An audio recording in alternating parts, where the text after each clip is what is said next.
you're already here, just subscribe. Please just subscribe. Just click that red thing that says subscribe. Just click it and subscribe. If you are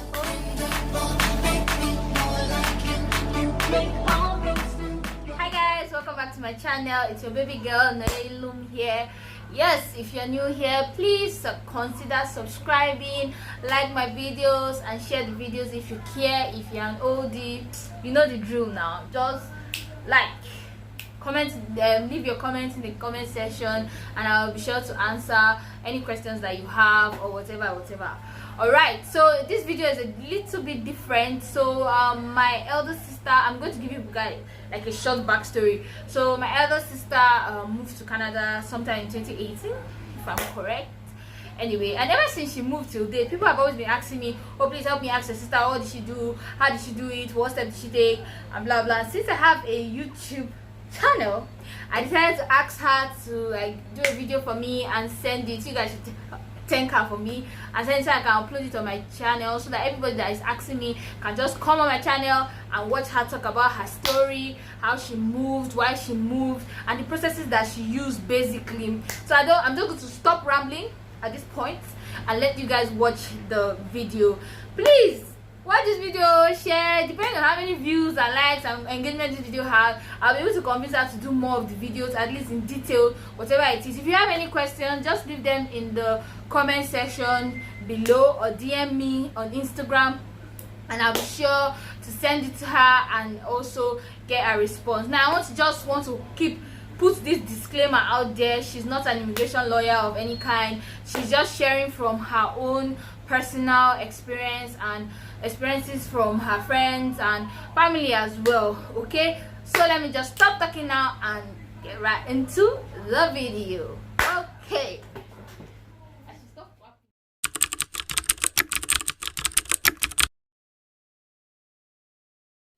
Yeah, so hey guys, my name is Dumibi. I'm Nonye's big sister, big auntie, big cousin, whatever you want to call it. Yeah, so I live in Canada with my family.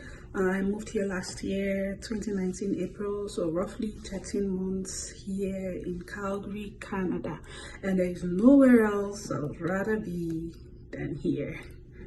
Yeah, so I'm here to talk about my journey to Canada so far. Questions I'd like to answer for you guys would be, what route did I take according to Nonye? The questions she gave me, what route did you take to come to Canada and how long did the process take? Okay, so I came through the express entry, that's the most popular route, express entry, federal skilled workers. I was a principal applicant basically because I was much younger than my husband, and if you're familiar with the process, your age, your education, your IELTS scores, and then your work experience play a huge role in determining your points. And also, yeah, I had 3 years plus. I'd worked for over 10 years, so I had 3 years plus. I had a master's.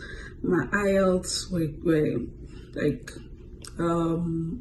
for what they call that thing, is it IELTS 10 or whatever, the highest scores. Yeah, and I wrote IELTS twice. That's because in my listening, the first time my listening was 7.5 and I needed an 8.5 upward, so I was able to get that the second time. And then yeah, so, and then for my husband, he wrote IELTS like 3 times, and he also has a master's. Yeah, so in this journey, the process took basically, how did the process start? First of all, it started back in 2014.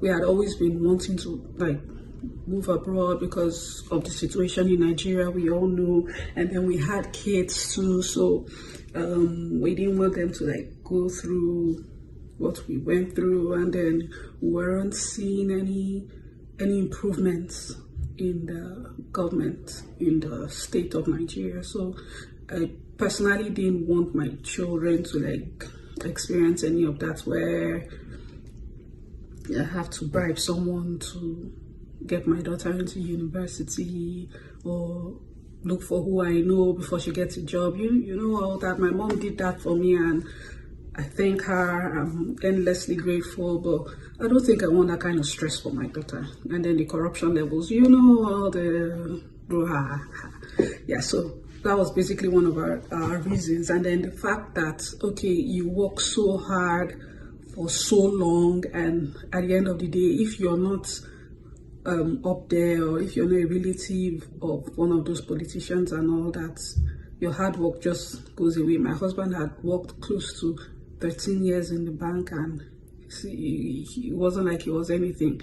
And I had had over like 10 years experience, and so it's hard for your hard work to show in Nigeria if we want to be truthful to ourselves. So yeah, so that was one of the reasons we left.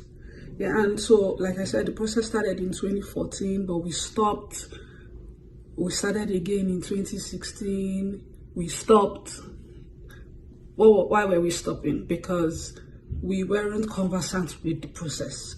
And as typical average Nigerians, we don't like to read. We don't like to research. It's unfortunate, but that's just how it is. So we stop.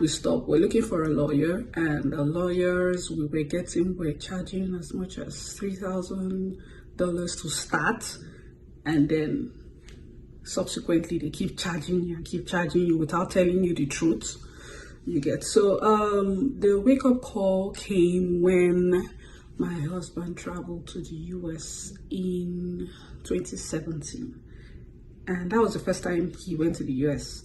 And when he got there, like, he was staying with his aunt and all. After like a week, I was like, babe, if not that I have my wife and children still back in Nigeria, I ain't coming back to Nigeria. Like, I'm staying there. I'm not gonna come back. That, man, we are backwards in Nigeria. Like, we're at the back. We need to move. We need to like do better, not just for ourselves, but also for the kids and all that. So that was wake up call. And when he told me that over the phone, I was super excited. I went to Google. I'm like, okay, this time I'm getting it right. And I just went to Google and just typed just a simple search, and then it led me to the Canadian government website, and I did my research, extensive research. I wasn't lazy on the matter anymore. Extensive research. And then Google also led me to this Nigerian group. What's the name of this group? Well, yeah, I can't remember the name, but led me to that group, and there was a wealth of information. As a matter of fact, you could get, when I remember the group, I would tell Nonya, so she links it down below for you guys.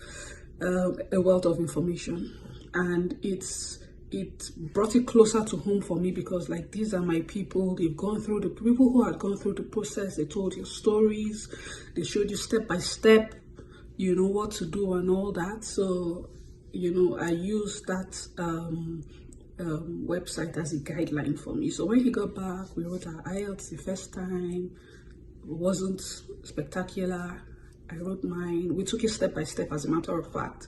IELTS first, and then we evaluated our certificates. But my advice now to you, if you want to start, is evaluate your certificates first, because they take time. Wes will tell you they use is it 30 days or what, 40 days, but by the time they start verifying and stuff, it gets into like 4 months. ICAS 5 months. Most recently I had 9 months. So it's just crazy. So it's best to just start that first, and especially when you don't have money. Like my family, it's not like we had money stored up somewhere. We're going about this process step by step, like month by month. Okay, when they pay salary, okay, we'll write IELTS. Okay, when they pay salary next month, it's for West, and all that. So that was how we were able to like get through. And then when my husband was not passing, not like he wasn't passing the IELTS, he was, but IELTS, you have to get a particular like grade, like point, so that it gives you more points in express entry. So we kept trying. It was discouraging at some point, but when you want something I wanted this thing. I pushed for it, you get. And my husband saw my drive. He saw my determination, because at a point, like I said, he got tired, but when he saw it, we had to keep pushing. And then we submitted our application in June of 2018. On the 2nd, I followed through. I knew what to do. Research. When you research, you will know what to do at every point in time, so that you're not anxiety doesn't kill you. I knew the processes my application was taking step by step. I knew my application was approved on the 4th month of my submitting. That's by July, August, September. By October, yeah, the application was already approved. I knew that a specific person processing my application was dragging his feet, like he didn't want to send a notification for PPR. I knew all of that, and that led me to also contact them, call them, like put pressure under them, like approve and all that. By December, it still wasn't approved. There was nothing I didn't do, no mail I didn't send, no MP I didn't reach out to here concerning my application. I wasn't the only person in that situation. There were a couple of Nigerians and Indians that were in that situation. And then also joining groups, WhatsApp groups. I know it can disturb your phone, but they help you because you know what's happening. If you find yourself in that situation, you know what to do because someone else has been in that situation too. So yeah, so by January of 2019, application was approved and we sent our passports down to Ghana and approved. And by April, we were out of Nigeria.